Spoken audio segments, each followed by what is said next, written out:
Terry Brunner is a former federal prosecutor who now runs the Aviation Integrity Project in Chicago. Brunner checked out the commissioners and found out 6 out of 10 represent the very companies being investigated. He says they are, quote, Fred Fielding, Spirit Airlines and United Airlines. Slade Gordon represents Delta Airlines. Jim Thompson represents American Airlines. Richard Benveniste represents Boeing and United Airlines, and Representative Tom Romer, Boeing and Lockheed Martin. Richard Benveniste not only represents Boeing and United, but he also has other connections that destroy any credibility the investigation has left. In 2001, Daniel Hopsicker wrote a book called Barry and the Boys. It has an entire chapter entitled, Who is Richard Benveniste? Hopsicker says the lawyer Benveniste, quote, has made a career of defending political crooks, specializing in cases that involve drugs and politics. Benveniste represented Barry Seal, one of the most famous drug dealers in U.S. history, who also has alleged links to the CIA. He is referred to by some as a mob lawyer. In addition, Commissioner Lee Hamilton sits on several advisory boards, including those to the U.S. Army, the President's Homeland Security Advisory Council, and the CIA. Thomas Keane, the Republican chair on the 9/11 Commission, cut a deal preventing Bush from testifying and allowing the White House to edit intelligence briefings before the commissioners could see them. Senator Max Cleland resigned over the commission's numerous conditions with the White House.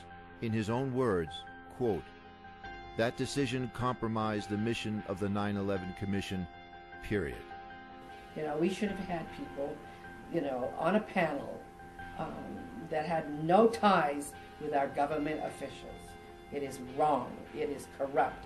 And ladies and gentlemen, I'm telling you, anybody that sees this interview, they better open their eyes, because this is real.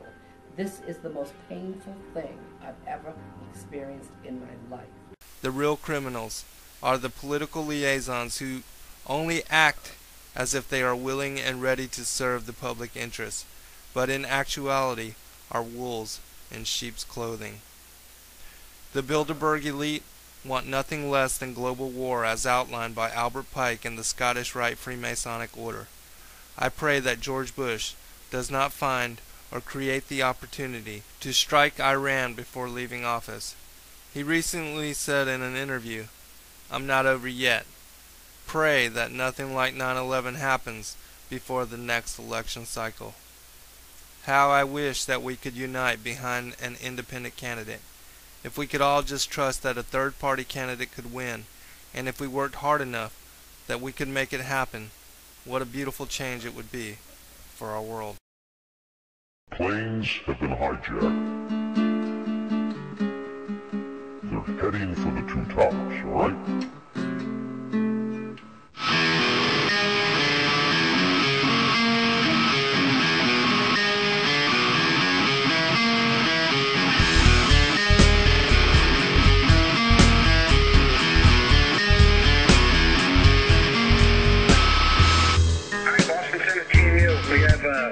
Here we have a hijacked aircraft headed towards New York, and we need you guys we need someone to scramble some F-16s or something up to help us out. Is this real world or exercise? No, this is not exercise, manifest. Cheney changed the authorization for the shoot-down orders. He took control of NORAD. He was ordering the stand-down.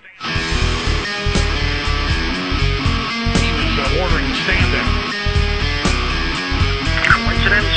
We think not.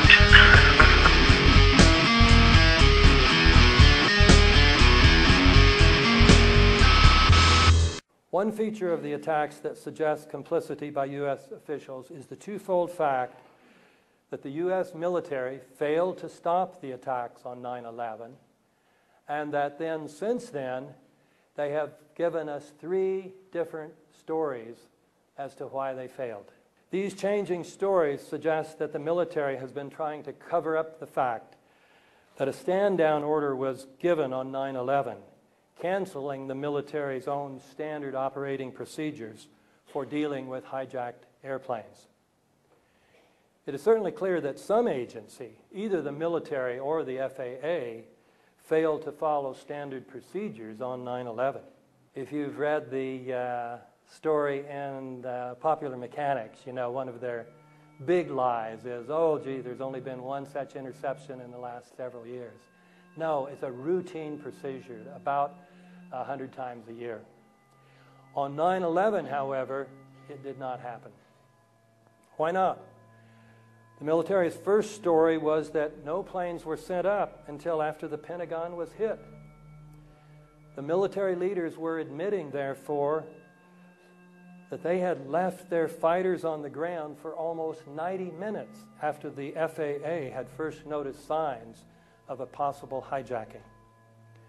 This first story suggested to many people that a stand-down order must have been given.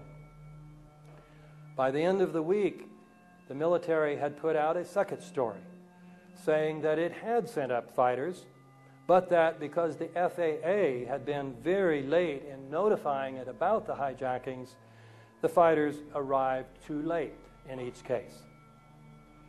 One problem with this story is if the FAA personnel had responded so slowly, heads should have rolled,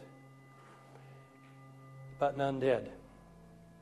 An even more serious problem is that even assuming the truth of the late notification times, the military's fighters still had time to intercept the hijacked airliners before they were to hit their targets. The second story implied, therefore, that standard procedures had been violated by the military as well as by the FAA. To try to defend the military against this accusation, the 9/11 Commission report gave us a third story, according to which the FAA, after giving the military insufficient warning about the first hijacked airline, gave it absolutely no warning about the other three until after they had crashed. But as I have pointed out in my second book on 9/11, this account is wholly implausible. Besides portraying the FAA personnel from top to bottom as incompetent, bumbling dolts, the 9/11 Commission's account rests on claims that contradict many credible and mutually supporting testimonies. In some of these cases, the fact that the Commission is simply lying is obvious. In addition, this third story implies that the military's second story, which it had been telling for almost 3 years, was almost entirely false. So if our military leaders were lying to us all that time, why should we believe them now? And if our military is lying to us, must we not assume that it is doing so to cover up its own guilt? In sum, the behavior of the military, both on 9/11 and afterwards, combined with the fact that the 9/11 Commission had to resort to lies to make the U.S. military appear blameless, suggests that U.S. military leaders were complicit in the attacks. Do we want to think about scrambling aircraft? Oh, God, I don't know. That's a decision somebody's going to have to make probably in the next 10 minutes. He was on loudspeakers ordering people to follow his orders. He had to physically take control of something. He was ordering the stand down. He was ordering the stand down. Coincidence? We think not.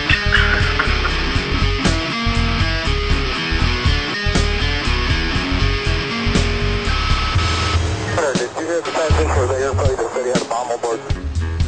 Say again, was that United 93? Yeah, that transmission he said was unreasonable. It sounded like someone said they have a bomb on board. We thought we didn't get it clear. We know he was in control, though. Even during the hijackings, the supposed hijackings, he was ordering the stand down. He was ordering the stand down. Coincidence? We think not.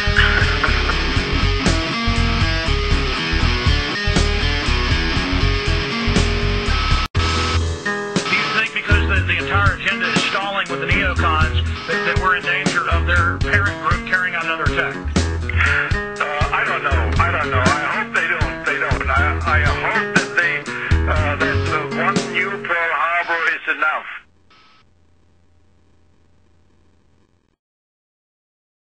I had an experience last night I can relate to you. I was reading the Constitution formally at a session at Georgetown University at their big new playhouse there. And Congressman, or previous Congressman, previous Secretary of Norm Mineta, previous Secretary of Transportation, was there. And after he finished reading his portion of the Constitution, I was already finished mine, and I ran down and intercepted him as he left. I had an 8-minute conversation with him. I asked him, in effect, why do you think the Vice President let that plane, or whatever it was, hit the Pentagon? And he said, what do you mean? I said, well, you know, there was that fellow that came in and said, Mr. Vice President, that it's just 10 minutes out now, and the same orders? And the Vice President, yeah. And then 5 minutes later, it's just 5 out now, same orders? Yeah, did I change the orders? 5 minutes later, something hits the Pentagon. I said, well, how do you figure that out? How do you figure that, Secretary Mineta? And he starts talking about the plane in Pennsylvania. I couldn't figure out whether he's